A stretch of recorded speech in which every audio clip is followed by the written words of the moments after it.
Alors, l'amour, la source principale de la sagesse.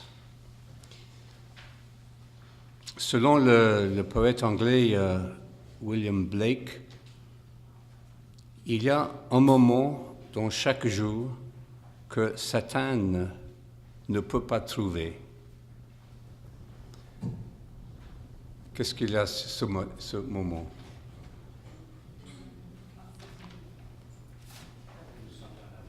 Oui, le moment de l'amour. Oui, oui. Le moment de la prière, oui. On peut comprendre ça pour signifier les moments de la prière du cœur, le moment de la prière profonde, ou le moment élargi de l'amour. Pour les théologiens du Moyen Âge, le diable peut observer tout dans notre vie, sauf dans la chambre intérieure. Il y a un espace dans notre cœur où le diable est frustré. Il ne peut voir, il ne peut entendre ce qui passe dans cet espace. La cellule de notre cœur. Le mot Satan signifie tout qui nous bloque, tout qui nous contredit.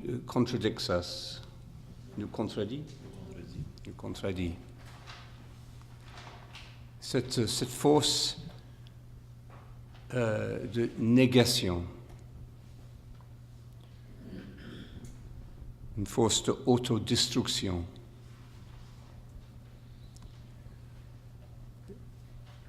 Il signifie aussi l'accusateur, la culpabilité, le sens coupable, très fréquent dans les personnes religieuses. L'ennemi de notre bien et notre paix, une force spécialement, une force de la peur. La négativité enterrée dans chaque psyché.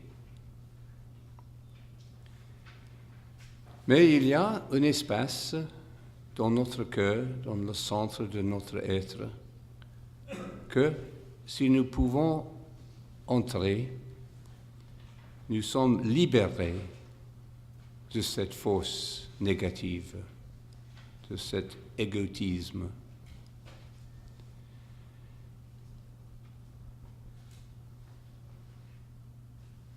Et si nous creusons, si nous creusons en profondeur, comment? Creusons. Si nous creusons en profondeur, nous sommes exorcisés de cette force de contradiction de soi. Et nous pouvons sentir cette libération, cette purification, cette réalisation de notre propre soi dans les fruits de l'esprit. L'amour, principalement. La paix, la joie, puis la patience et tous les autres fruits, selon saint Paul. Si nous persévérons à trouver par hasard et par la discipline, les deux, comme dans les deux paraboles que nous avons discutées hier, les deux faces du royaume de Dieu ou de notre cheminement vers le royaume de Dieu, la découverte surprenante et la discipline qui est nécessaire pour cette découverte. Les deux choses. Si nous persévérons à trouver, par hasard et par la discipline, le trésor caché dans le champ de notre être. Pour les bouddhistes, la compassion et la sagesse sont jumelées. On ne peut pas avoir l'un sans l'autre. La sagesse accompagne l'amour, qui est le premier don, le premier fruit, et c'est l'amour qui est le début de tout le processus de développement humain. C'est l'amour qui est notre premier éveil à soi dans l'expérience d'être aimé. Et si nous manquons cette expérience dans les premiers moments de la vie, nous sommes blessés. Notre capacité pour développer, pour aimer, est compromisée et handicapée. Il y a quelques années, j'étais en Haïti et j'ai visité un orphanage. Hein? Orphelinat. Dirigé par les sœurs de Mère Teresa. Il y a beaucoup des enfants qui étaient abandonnés à la porte de l'orphelin. Et nous sommes arrivés au moment de nourrir le zoo. Et les sœurs nous ont invités d'assister à nourrir les bébés. Je suis allé à un enfant, peut-être, je ne sais pas, peut-être 2 ans, un petit garçon qui est dans une cote, une bassinette. Et j'ai essayé de le nourrir, mais il drew back, il s'est retiré dans son bassinette avec une expression de la colère et de la peur. C'est une expression difficile à exprimer, mais c'est un rejet. Il rejetait complètement mon offert et la nourriture dont évidemment il avait besoin. Et le plus que j'offrais le spoon, la cuillère, le plus il a poussé et c'est une révélation de la blessure que nous pouvons acquérir même à tel âge jeune. Et j'avais l'impression que si je pourrais rester là pour quelques années en persévérant avec la patience d'offrir l'attention, d'offrir l'amour, peut-être cette blessure sera améliorée, sinon totalement guérie.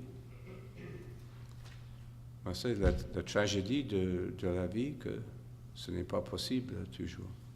Les sœurs étaient très généreuses, très aimantes, mais il y a beaucoup des enfants et nous avons besoin d'une attention complète, une attention spéciale. Ça, c'est notre besoin fondamental à cet âge. Éventuellement, nous découvrons que le désir de l'ego pour cette attention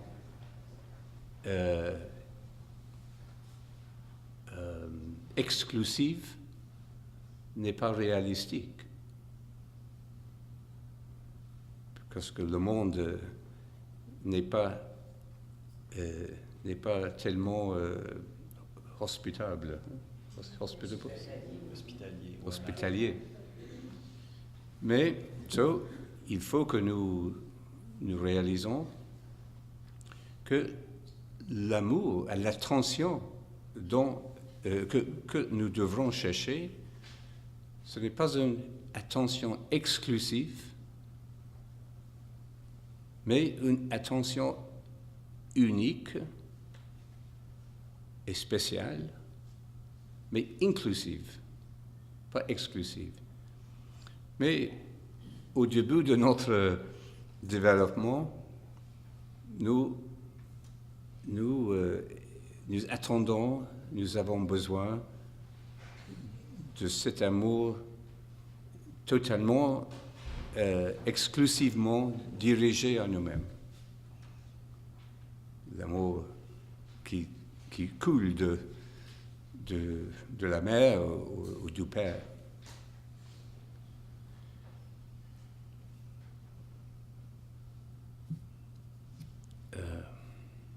C'est notre premier éveil à soi et l'expérience d'être aimé. La tragédie de la vie n'est pas d'aimer et de perdre ou d'être blessé par l'expérience de l'amour, mais la tragédie est de ne pas être jamais aimé, et spécialement, surtout dans l'enfance. Théologiquement, selon Saint Jean, dans la première lettre de Saint Jean, l'amour dont je parle n'est pas notre amour pour Dieu, mais son amour pour nous. Parce qu'il nous a d'abord aimés. C'est l'anthropologie ou la psychologie chrétienne, ou biblique, en effet. Que nous sommes créés dans et par l'amour de Dieu, avant que nous existons.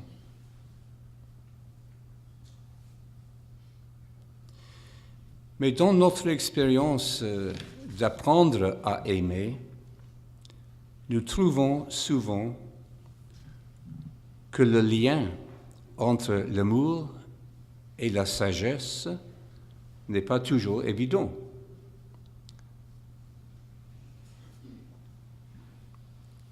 En enfance, nous ne sommes pas sages. Dans l'adolescence, quand nous éveillons à notre capacité pour un amour plus grand, plus divers, nous ne sommes pas sages. Nous avons des moments de sagesse peut-être, mais... Il y avait, j'ai vu récemment une histoire dans les nouvelles d'un homme qui a tué sa petite fille en revanche contre sa femme qui l'a quitté, abandonné. L'amour peut aller aigre. Yes? Ça. L'opposé de l'amour n'est pas la haine, parce que la haine est souvent une mutation, une perversion de l'amour frustré ou rejeté, comme le cas de cet homme. Mais l'opposé de l'amour est la peur. La peur que nous ne sommes pas aimés. La peur qui devient souvent la colère. Et la colère qui devient souvent la violence. Le premier péché dans la Bible, qu'est-ce que c'est?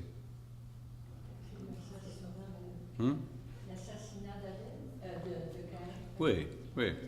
Ce n'est pas manger la pomme, c'est inévitable, mais c'est le choix confus, mais le choix de Caïn de tuer son frère.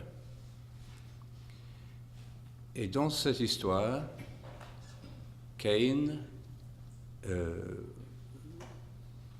pense que son sacrifice, son offrande à Dieu est moins respectée que l'offrande d'Abel. Et il y avait dans lui une réponse typiquement humaine. Il est une réponse négative, un sens du rejet. Et Dieu parle dans le cœur d'Abel. Pourquoi est-ce que vous êtes triste et en colère?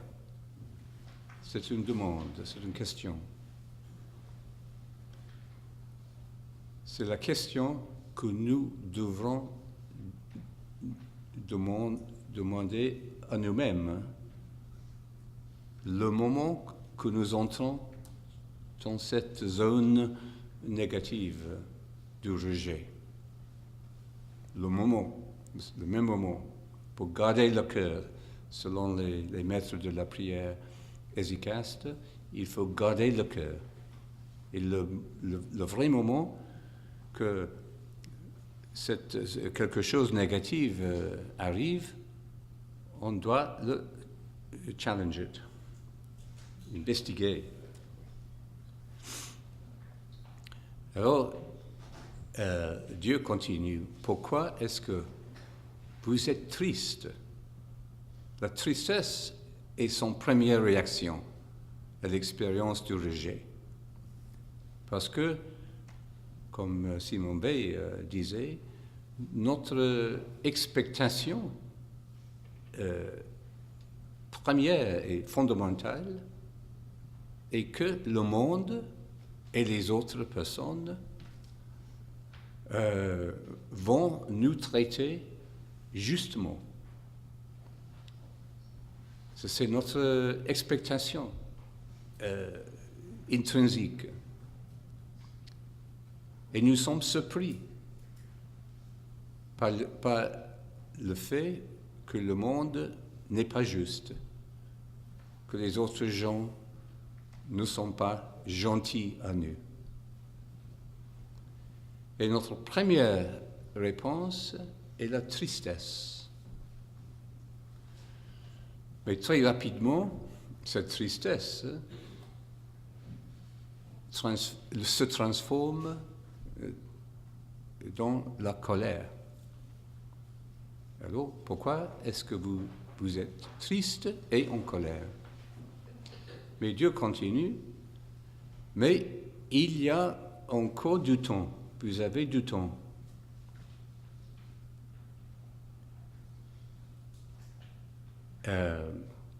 Mais attention, faites attention parce que le péché, c'est la première mention du mot péché dans la Bible. Le péché vous attend à la porte. Mais il reste du temps pour le contrôler. C'est un moment de conscience dans le cœur de Caïn, mais comme nous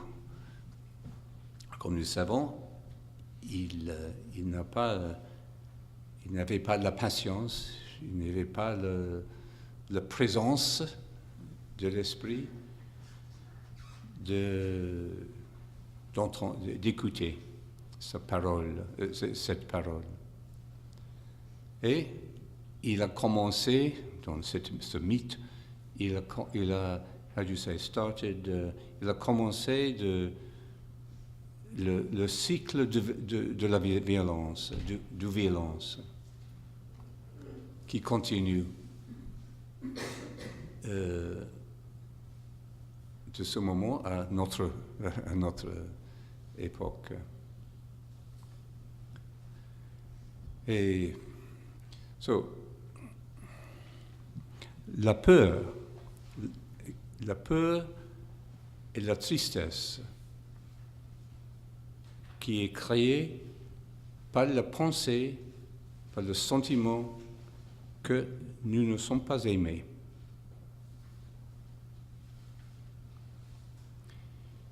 Et si nous avons manqué cette expérience de l'amour exclusif, passionné, obsessif, parental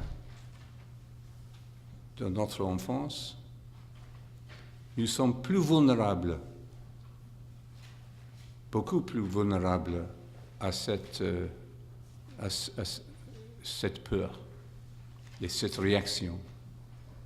Nous n'avons pas la strength, la force et l'habit, hein? No, habitude de souvenir que fondamentalement nous sommes aimés.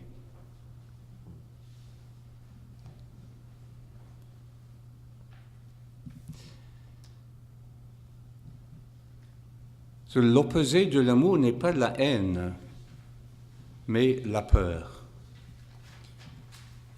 Et la peur, c'est la peur qui nous empêche d'aimer et de prendre le risque d'aimer. John Maine disait que dans notre méditation, nous prenons le risque de donner nous-mêmes à l'autre, au grand autre, avant que l'autre apparaisse et sans aucune garantie que l'autre apparaîtra.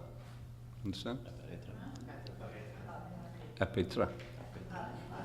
Will appear. Va apparaître. Okay. It's like cheating when you're doing a crossword. You cheat. You know, c'est très intéressant. C'est une perception de la nature de la méditation. la vraie nature de notre pratique quotidienne de la méditation. Ce n'est pas seulement pour abaisser notre pression sanguine. Ce n'est pas seulement pour les bénéfices psychologiques ou physiologiques de la méditation, mais c'est essentiellement pour développer notre capacité d'aimer. Et nous pratiquons cette capacité dans la répétition du mantra.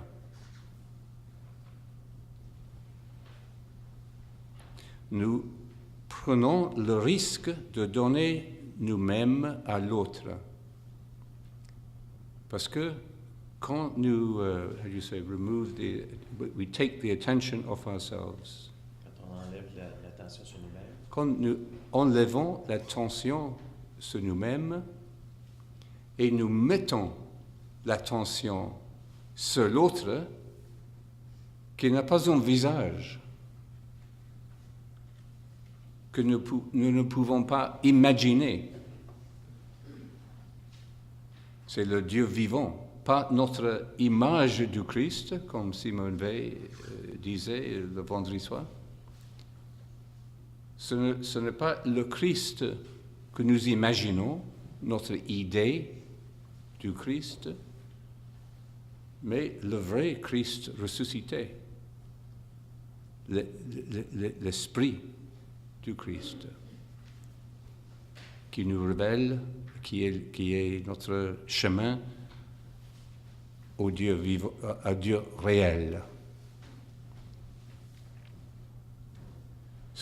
Nous risquons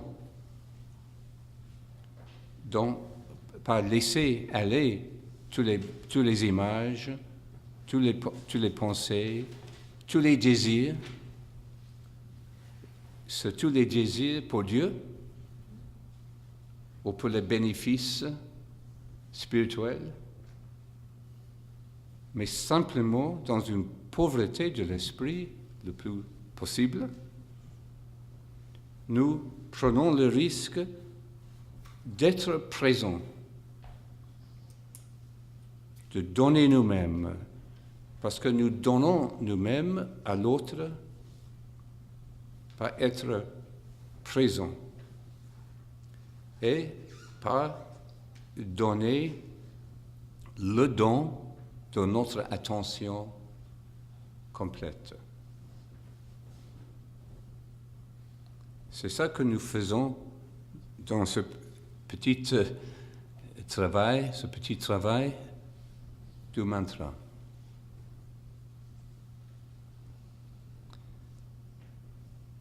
Rien de moi, nothing less. Rien de moi, is it? Rien de moins. Oh, sometimes I'm lucky. Et avant que l'autre apparaisse.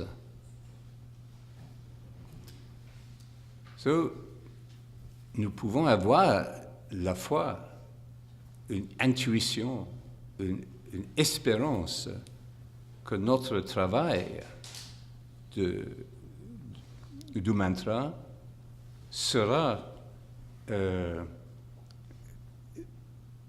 moyen de rencontrer et de réaliser notre union avec le Christ dans l'esprit. Mais il faut que nous prenions la première démarche. Et il n'y a pas une garantie que l'autre appêtre. Dans la lecture de John Main ce matin, après la prière du matin,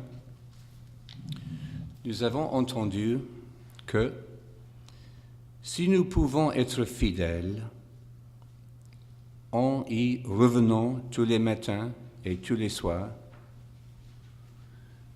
notre capacité d'aimer ne cessera de grandir chaque jour. c'est une faute affirmation, une faute encouragement. Et j'espère que, après cette retraite, vous avez entendu et vous avez reçu cet encouragement. Notre capacité d'aimer ne cessera de grandir chaque jour et la qualité de notre amour ne cessera de s'approfondir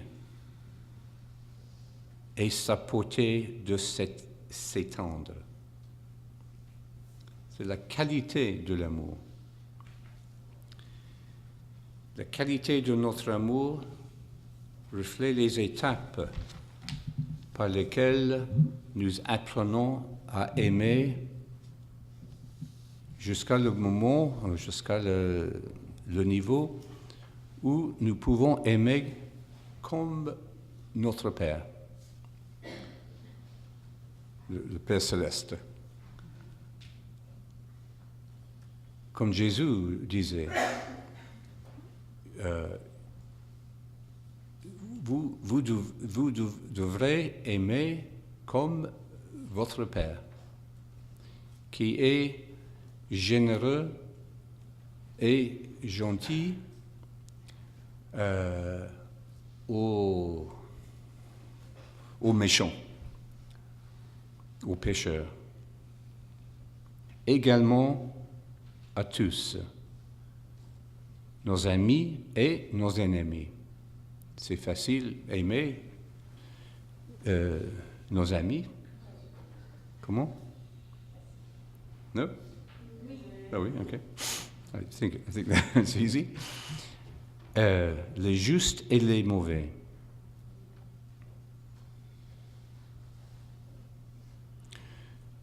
Aujourd'hui, ou hier, aux États-Unis, ils ont élu le candidat pour le Cour suprême. Oui, Kavanaugh. So, la moitié de la population était fâchée, et très triste, et très en colère.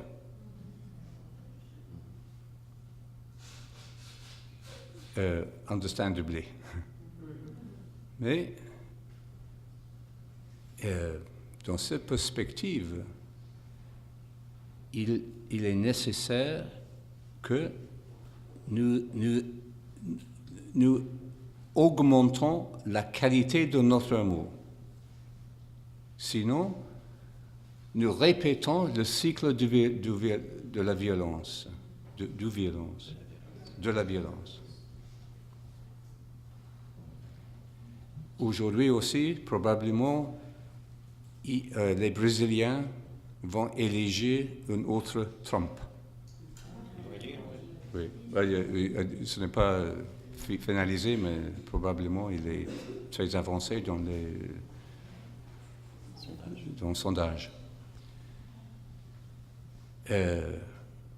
C'est un moment de grande tristesse et de colère. Pourquoi est-ce que vous avez... C'est un sens d'être rejeté par votre propre peuple, vos citoyens, fellow citizens. Nous vivons dans un monde divisé. Quand je suis arrivé à Québec en 1977, la société était divisée.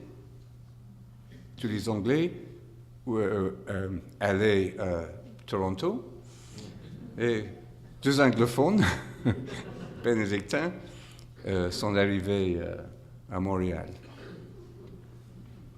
Et le premier, j'ai fait mes études à l'Université de Montréal en français, et mon français ce n'est pas très fort. Et un prêtre anglophone, m'a dit, oh, vous allez dans le champ non, pas dans le champ d'ennemis, mais faites attention parce que vous êtes un étranger dans. Mais il a cette atmosphère, ce climat de la peur et de la colère, en effet. La première fois que je suis venu à Montréal, quand j'étais un étudiant, je visitais ma tante et ma famille à Beaconsfield. Et j'ai pris l'autobus du centre-ville à Beaconsfield et je demandais à le conducteur, est-ce que cet arrêt, is this the right stop? Il m'a ignoré. Et mon oncle disait, le conducteur était in enemy territory. Il refuse à répondre en anglais. J'ai vécu ça, moi aussi, à l'âge de 12 ans, à l'inverse. Oui. Ah oui? Où? Dans un magasin, dans un grand magasin. Oh, Eaton's. Ah, oui. Alors, à l'Université de Montréal, j'ai reçu un écueil très chaud, très généreux, très gentil. Mais nous avons des mémoires ici au Québec, des moments de la division violente et agressive. Nous pouvons contribuer à ce cycle de violence par notre réponse négative, ou nous pouvons briser ce cycle. Et la seule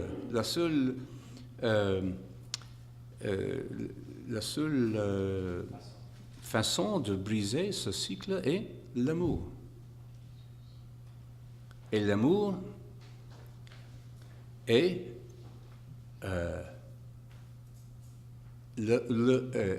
dans ce contexte et commence avec le refus de hainer. Is that right? D'haïr. D'haïr. Refusal to hate. Et nous refusons la haine par persévérant dans l'action d'attention. Continuer à faire l'attention ouverte et honnête aux personnes avec qui nous sentons ennemis ou agressifs. Alors, vous devrez et vous aimer comme je vous ai aimé. Jésus a personnalisé ce commandement d'amour en relation à lui-même. C'est plus facile.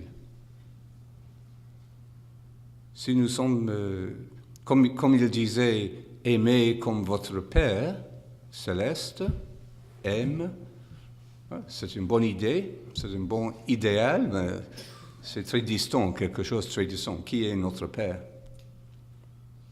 Mais quand il disait, vous devez vous aimer comme je vous ai aimé, c'est quelque chose d'intime, quelque chose qui nous éveille à une réalité présente, une relation immédiate.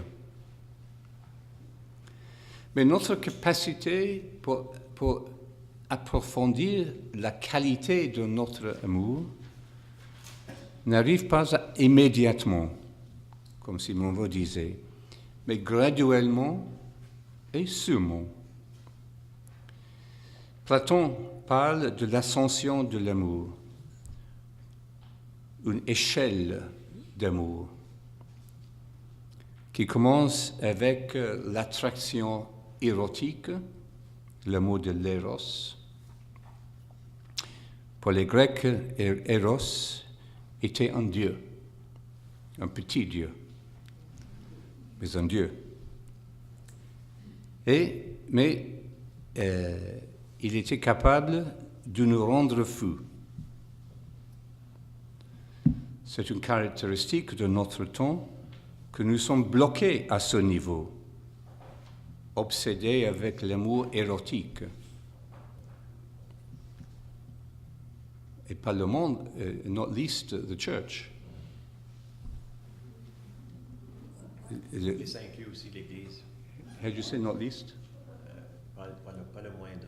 Pas le moindre, l'Église est souvent bloquée à ce niveau de comprendre l'amour. So, nous pouvons, la culture, mais aussi l'Église, quelquefois, est devenue, a perdu la sagesse de l'amour comme un développement qui doit commencer avec ce niveau, et nous devenons fixés sur la sexualité érotique. C'est probablement la principale raison que les jeunes rejettent l'Église, le christianisme. Pour réclamer l'Église comme une source de sagesse, il faudra repenser notre théologie du corps et de la sexualité. Nietzsche, le philosophe Nietzsche, disait que le christianisme a trouvé Eros comme un dieu, un petit dieu, et l'a converti dans un diable.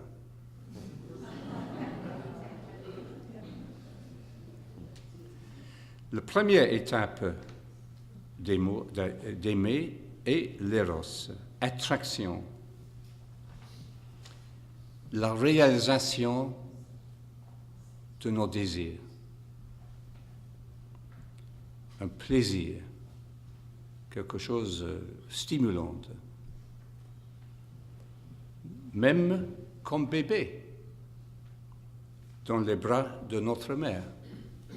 C'est une forme de ce niveau.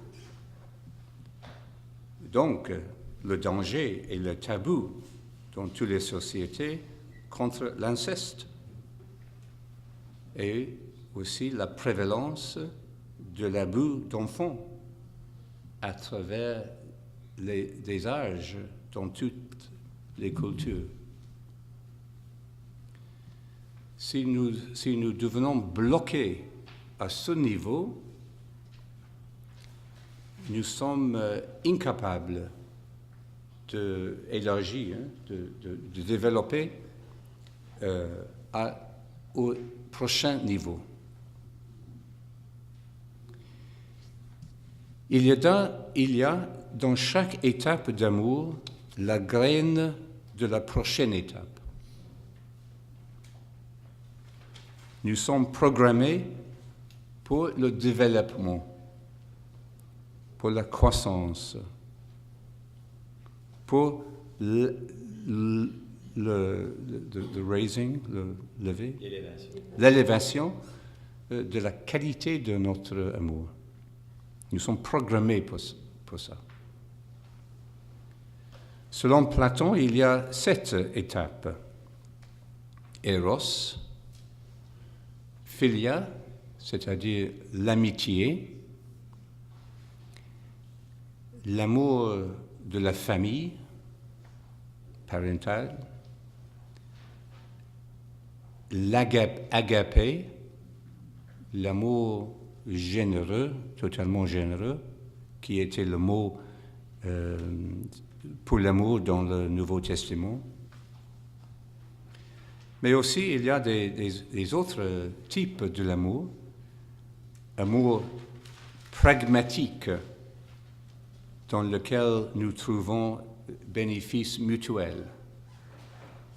ça reflète la nécessité pour l'amour de ce type dans notre vie sociale, dans notre politique, dans notre travail. Et aussi, philautia, amour propre, qui n'est pas nécessairement quelque chose de négatif, parce que il est nécessaire que nous aimons nous-mêmes, si nous pouvons capables de recevoir l'amour et d'agrandir dans la qualité de notre amour. Plus simplement, on peut comprendre l'amour comme des cercles en expansion. L'expansion de l'un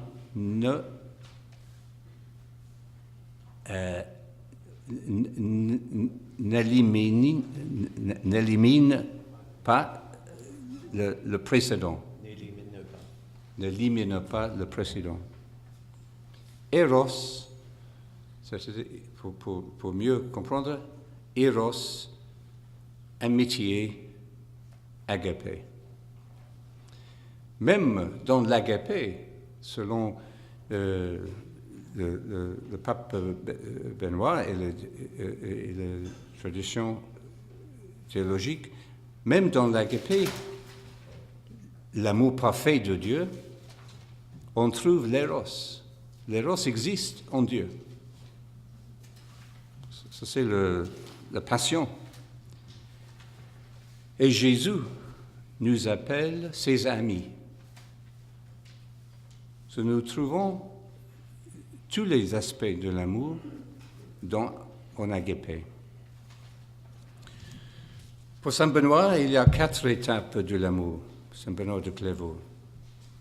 L'amour, selon lui, est la fontaine de la vie.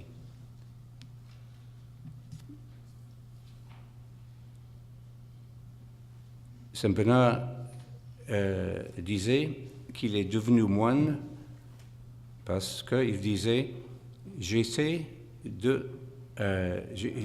conscient de mon caractère faible et j'aurais besoin d'un médicament puissant ».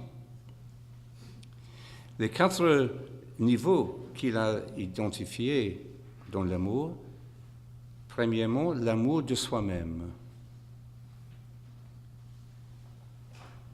Deuxième, l'amour de Dieu pour notre propre intérêt. Troisième, l'amour de Dieu pour l'amour de Dieu. Et quatrième, l'amour de soi-même pour Dieu, dans l'union avec Dieu. Et on peut traduire ces 4 étapes dans notre expérience de la méditation. Nous méditons d'abord la première étape, et probablement parce que nous voulons quelque chose pour nous-mêmes.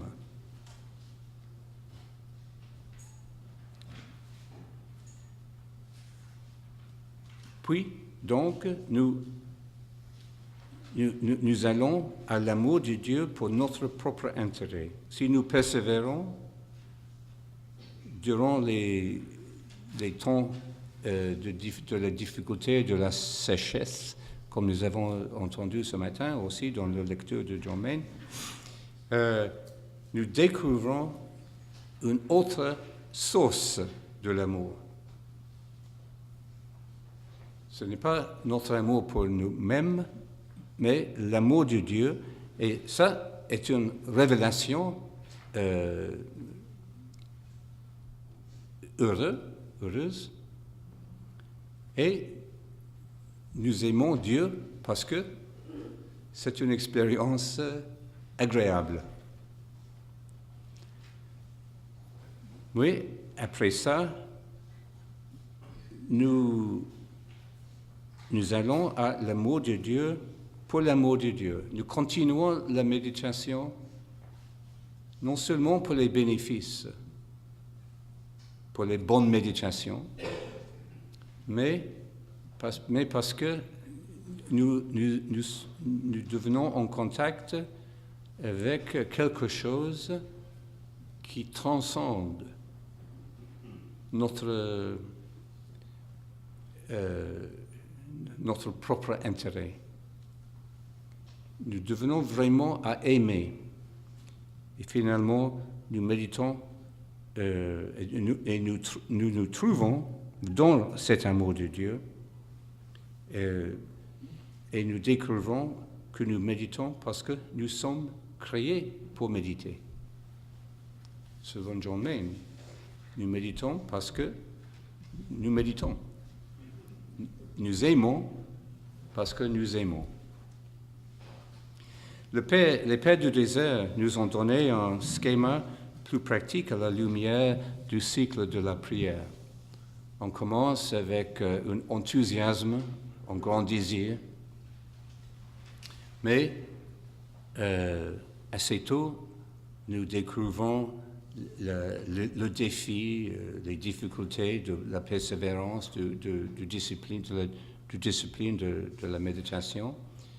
Et nous sentons de temps en temps une assédie, un découragement, une sécheresse, même un rejet de discipline.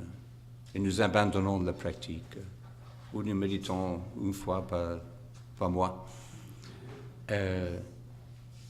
Et nous sommes découragés. Mais si, avec l'assistance de nos amis, nous continuons, nous arrivons à ce que les Pères du désert ont appelé apatheia. Apatheia en grec. Apatheia, ce n'est pas apathie. Apatheia est la santé de l'âme. La santé de tout notre être. Une harmonie, l'harmonie dont John Main parle beaucoup. L'harmonie entre le corps et l'esprit. L'harmonie entre nous et les autres. L'harmonie entre l'action et la contemplation. La Contemplation. Et dans cette apatheia, dans cette harmonie, la santé de l'amour, de l'âme,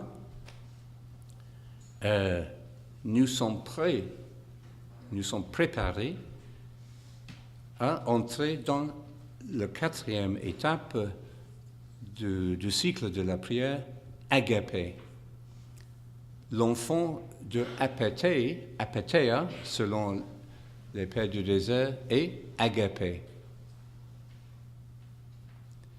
Il y a des différents schémas, des différentes façons d'exprimer comment nous approfondons la qualité de notre amour. Mais la méditation est elle-même une école de l'amour. Et si cela nous vous rend plus aimants, après 20 années, nous rendons votre argent.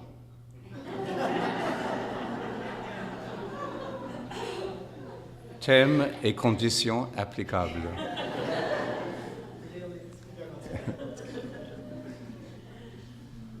La répétition du mantra est un acte d'aimer. L'amour est la force de la direction à laquelle nous sommes confrontés. Le mantra, la méditation, change la direction de notre esprit. Ça, c'est l'amour, la direction de notre attention. L'amour n'est pas essentiellement un désir pour quelque chose. C'est une direction de notre esprit. Ce n'est pas essentiellement le désir, mais une orientation que nous choisissons de faire. Mais évidemment, la force d'attraction, la gravité divine, parce que Dieu nous a aimés d'abord, nous aide à choisir cette direction. So, la méditation n'est pas uniquement une action de la volonté. C'est une réponse à cette attraction fondamentale. Et nous sentons cette attraction dans la communauté créée par la méditation elle-même. Et de plus en plus, plus nous approchons, plus cette attraction devient irrésistible. L'amour grandit et devient un avec la sagesse par la répétition. La répétition du mantra, la répétition de la méditation quotidiennement, la répétition de notre engagement avec la réalité qui est révélée par ce discipline. On se sent guéri par nombreux types de la répétition. Par les vagues de la mer, par la course, waves of the sea, par la course, en marchant, walking. The things we do, les choses que nous faisons, qui sont très simples, très répétitives, mais nous l'aimons parce que they make us feel better. Ça fait qu'on se sent mieux. Yeah, nous sentons mieux par la répétition de ces choses simples. How do you say musical scales? Les gammes, is it? So, en faisant les gammes musicales, en récitant la poésie, en célébrant l'Eucharistie, des choses répétées, mais sont guérissantes. Mais la répétition doit être fidèle, pas mécanique ou obsessive.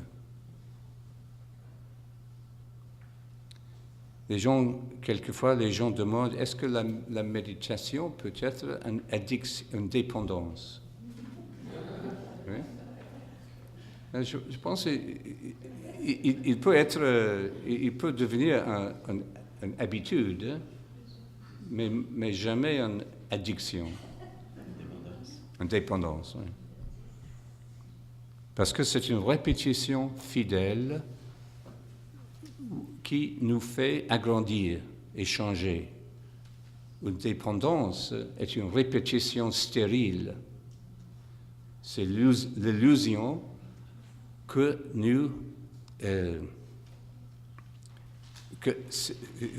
la répétition nous donne quelque chose fraîche et nouvelle. Et si la répétition fidèle au cœur de l'amour, la répétition aimante, libère notre esprit. Et si notre esprit est libéré, nous aimons.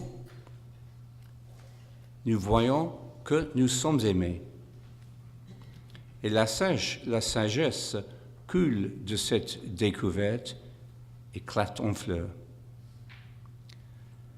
L'amour est aussi la conscience que la vie est une grâce, un don. Et la sagesse est la capacité consciente de vivre tout le temps dans cette grâce, en contact avec ce don qui est renouvelé continuellement, moment par moment.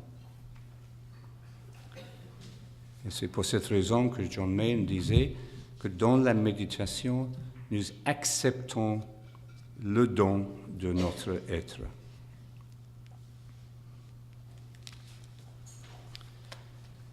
Voilà, merci pour votre patience.